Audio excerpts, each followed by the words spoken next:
నాగర్ కర్నూలు పోలీసులు రామాటి సత్యనారాయణ అనే పేరు మూసిన హంతకుడిని పట్టుకున్నారు. అతని వయసు 47 సంవత్సరాలు. ఇంద్రానగర్ కాలనీ నాగర్ కర్నూలుకు చెందిన గోవుల వెంకటేష్తో సహా 11 మంది అమాయకులను అతి కిరాతకంగా హతమార్చాడు.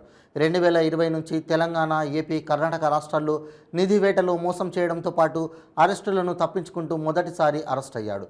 పోలీసులు నిందితుడి వద్ద నుండి మరణించిన వ్యక్తులకు చెందిన సెల్ ఫోన్లు, సిమ్ కార్డులు, రిజిస్ట్రేషన్ నంబర్ TS 31C3689తో ఉన్న ఒక silver colour Maruti Swift car, విషపూరిత పదార్థాలను కలిగి ఉన్న పెట్టెలు, సీసాలు మరియు ఎలక్ట్రికల్ డోనేటర్లను పోలీసులు స్వాధీనం చేసుకున్నారు.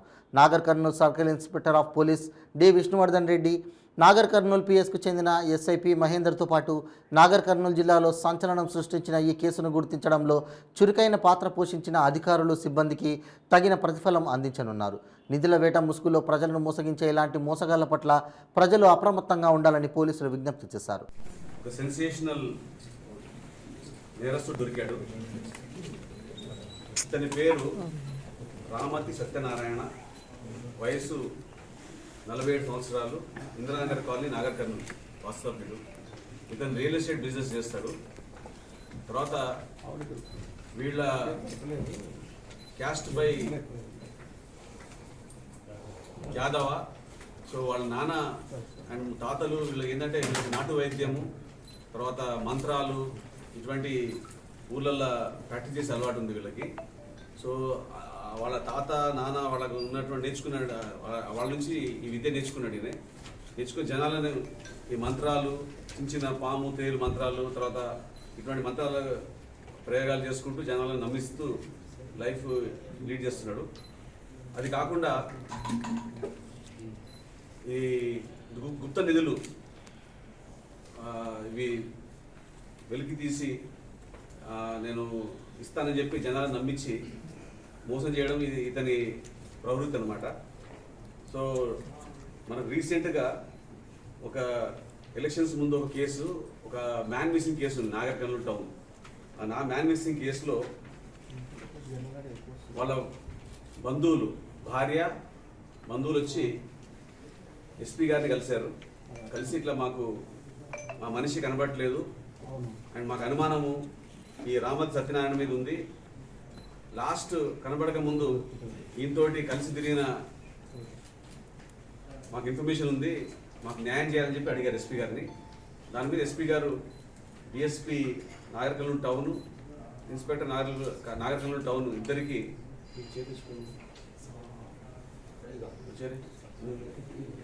సో ఈ నాగర్ కర్నూలు టౌన్కి ఈ కేసుని అప్పచెప్పారు. దానిలో భాగంగా దర్యాప్తు చేస్తూ టెక్నికల్ ఎవిడెన్స్, తర్వాత ఉన్నటువంటి అక్కడ కొన్ని మనుషులతో మాట్లాడినప్పుడు డైరెక్ట్ ఎవిడెన్స్ కూడా ఈయన మీద సస్పిషన్ని బలపరిచింది. సో ఇతన్ని తీసుకొచ్చి ఇతన్ని ఇంట్రాగేట్ చేసినప్పుడు ఆ ఇంట్రాగేషన్లో భాగంగా ఈ హెస్ కమ్అవుట్, బయటకు వచ్చాడనమాట. ఈ కేసు నేనే చేశాను, ఈయన చంపాడని చెప్పి. సో ఈయన ఏం చేస్తాడంటే జనాలకు అందరికి కూడా నేను మీకు గుప్త నిధులు తీసి పెడతాను, సో మీరు కొద్ది డబ్బులు ఇవ్వాలి నాకు, అండ్ నాకు కొన్ని విద్యలు కూడా వచ్చు, నాకు క్షుద్ర విద్యలు, వాటిని ప్రయోగించి నేను తీసి పెడతాను చెప్పి చెప్తాడు. సో అదే మాదిరిగా ఈ లాస్ట్ విక్టిమ్ని కూడా లేటెస్ట్గా తీసుకెళ్ళి ఒక నిర్మానుష ప్రదేశంలో అతనికి ఈ కొన్ని మన ప్లాంట్ పాయిజన్, ఆ ప్లాంట్ పాయిజన్ నూరి వాళ్ళు దాంట్లో కలిపి ఇది తీర్థం అని చెప్పి తీర్థంలాగా అతనికి వాళ్ళకి సేవించమని చెప్పాడు. తీసుకున్నాక వాళ్ళు మూర్చిపోయిన తర్వాత వాళ్ళని చంపేశాడు అన్నమాట.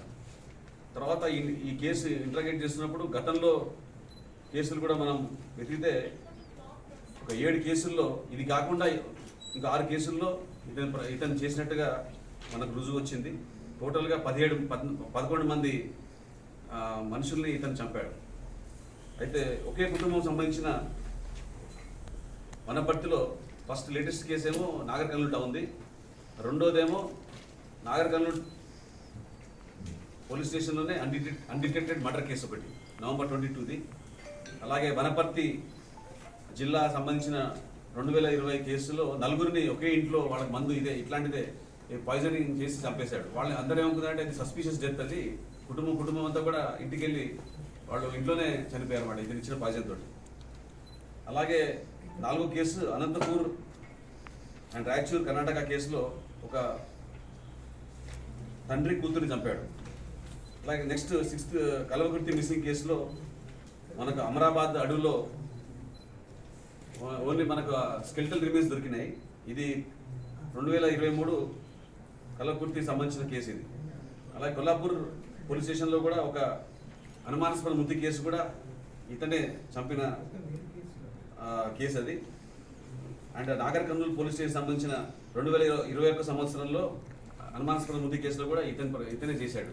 సో ఇది మొత్తం ఏంటంటే ఇతను మనుషుల్ని తన వశంలో తీసుకొని వాళ్ళని వదలకుండా వాళ్ళని మొబైపెట్టి మోసం చేసి వాళ్ళ డబ్బులు తీసుకోవడం, ల్యాండ్స్ రిజిస్టర్ చేసుకోవడం అవకాశం ఉంటే చేసిన తర్వాత వాళ్ళ అవసరం తీరిన తర్వాత వాళ్ళని అదే మాయమాటలు చెప్పి నేను ఒక ప్రయోగం చేస్తాను, ఆ ప్రయోగం వల్ల మీకు ఖచ్చితంగా గుప్త నిధులు బయటకు వస్తాయని చెప్పి నిర్మానుష ప్లేస్ తీసుకెళ్ళి అక్కడ ముగ్గు వేసి నిమ్మకాయలు పెట్టి ఏదో మంత్రాలు చదివి ఆ టైంలో వాళ్ళకి ఏం చేస్తారంటే ఆ పాయిజన్ తీర్థం కింద ఇచ్చి వాళ్ళు అప్పుడు మూర్చపోయిన తర్వాత వాళ్ళని కొన్ని సందర్భాల్లో రాళ్లతో కొట్టి కూడా చంపిన సందర్భాలు ఉన్నాయి కొన్ని కేసులు వీటిలో.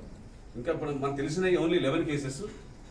బట్ రేపు ఈ అరెస్ట్ అయిన తర్వాత మళ్ళీ మేము కోర్టుని రిక్వెస్ట్ చేసి మళ్ళీ పీటీ వారెంట్ తీసుకొని ఫర్దర్గా విచారణ చేసి ఇంకా వేరే కేసుల్లో ఇంకేమున్నాయని చెప్పి ఆయన ప్రమేయాన్ని మేము వెలికి తీయడానికి ట్రై చేస్తాము. గతంలో